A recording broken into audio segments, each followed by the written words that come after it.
un policier grenoblois en patrouille qui est avec nous, c'est Brice Gajan. Bonjour. Oui, bonjour. Bonjour Monsieur Gajan, délégué SGP Police. Je sais que vous êtes en patrouille, vous êtes du côté de Grenoble. Une question simplement sur ces images. Est-ce que vous êtes sûr que c'est réel, ce sont vraiment des dealers qui tiennent le quartier? On n'a pas affaire à un clip de rap? Est-ce que vous avez des infos là-dessus? Alors, je vais préciser déjà, je ne suis pas en patrouille, mais bon, je suis au fait de la situation. Concernant cette affaire de Mistral, parce qu'on braque particulièrement les projecteurs sur cette affaire en particulier, même si le problème est généralisé et global à Grenoble, dans le cas présent, comme vous l'avez effectivement évoqué, il y a eu un phénomène de règlement de compte avec une tentative d'homicide sur le quartier Mistral. Et la chose est claire, c'est que les deux équipes qui s'opposent cherchent à réaffirmer leur présence sur le terrain, d'où la production de ce clip. Les armes sont bien réelles. Les armes étaient là avant. Les armes que l'on voit sur la vidéo sont présentes constamment dans le quartier. Donc là, effectivement, c'est un coup de com' d'un des deux camps pour réaffirmer sa présence et montrer un peu sa force en présence. Mais quoi qu'il en soit, la situation est bien réelle. D'accord. Mais alors, monsieur Gajan, parce que je rappelais les propos du procureur Coquillard en 2017, et on a vu le discours de Grenoble, on a l'impression que c'est une zone d'endroit que la police, vous faites le strict minimum, quoi, là-bas, quoi, pour pas avoir d'ennui, monsieur Gajan. Non, il n'y a pas de strict minimum. On n'est pas sur des grandes structures parisiennes ou marseillaises dans les grandes villes. À Grenoble, il n'y a pas de zone de non-droit. Au niveau du résultat, c'est vraiment le minimum. Oui, mais bon, la police rentre de partout. Après, une chose est sûre, c'est qu'il faut prendre le problème dans sa globalité. La police fait ce qu'elle peut avec les moyens qu'elle a.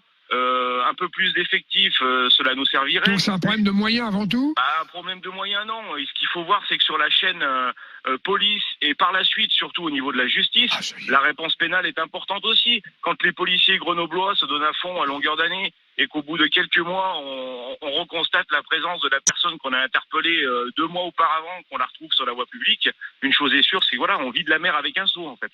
Oui, je voulais juste vous poser une question. J'ai dialogué pas mal avec des policiers qui m'ont dit on est passé à côté d'une chance historique pendant le Covid. C'est-à-dire que là, il y a eu un ralentissement des activités dans les banlieues et on n'a pas eu d'ordre d'État, on n'a pas été soutenu par le ministère à ce moment-là, alors que là, on aurait pu sans doute reprendre pied dans les banlieues et on a laissé passer cette chance historique. Est-ce que vous partagez cette analyse ? Je pense que c'est un peu aléatoire de penser ça parce que le Covid, la problématique était qu'on a eu du mal à faire respecter les mesures de confinement.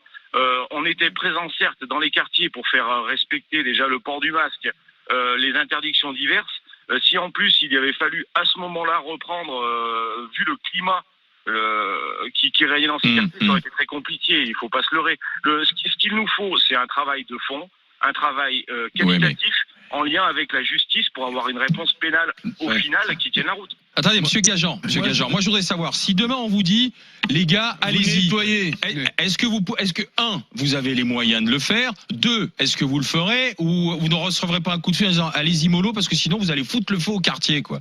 Non mais bien sûr, mais ça c'est un secret de polichinelle. Voilà. Les policiers grenoblois, comme tous les policiers de France, ne demandent qu'une chose, c'est d'avoir des directives claires pour agir. Et c'est clair qu'on est tenu un peu par certains quartiers où s'il y a une interpellation, une chute d'un scooter ou autre, on sait que derrière ça va s'enflammer. Donc effectivement au niveau des directives... Donc du coup, quand vous nous dites c'est pas une zone de non-droit, c'est quand même une zone où le droit on l'applique particulièrement à la carte. différent d'ailleurs. Peut-être, Mais si, pas peut-être, soyez clair. Non, mais en tout cas, une chose est sûre, c'est que les interpellations sont faites. Quand vous parlez d'une zone de non-droit, nous y allons, les effectifs spécialisés, ils sont tous les jours. Alors, le problème, il se pose, c'est que sur les petites interventions, où vous avez un équipage de section qui se déplace pour un différent dans ces quartiers, il ne peut pas s'y rendre seul. Donc c'est pour ça que je vous dis qu'au niveau des effectifs, des moyens et du personnel, il nous faut du monde. Mais par contre, la police va dans tous les quartiers de Grenoble, et dites-vous bien que le problème n'est pas localisé sur Mistral. Grenoble comporte de nombreux quartiers où les mêmes choses se passent. Les mêmes choses se passent, où il y a des familles entières qui vivent du deal, et c'est le moyen de subsistance aussi, il faut le dire. Hein. Bien sûr que c'est le moyen de subsistance. Nous vivons dans la police nationale avec des moyens, je ne vais pas les qualifier de restreints, mais quoi qu'il en soit, une chose est sûre, c'est que les moyens de ces gens-là sont illimités au niveau financier. Il faut bien que les gens comprennent ça.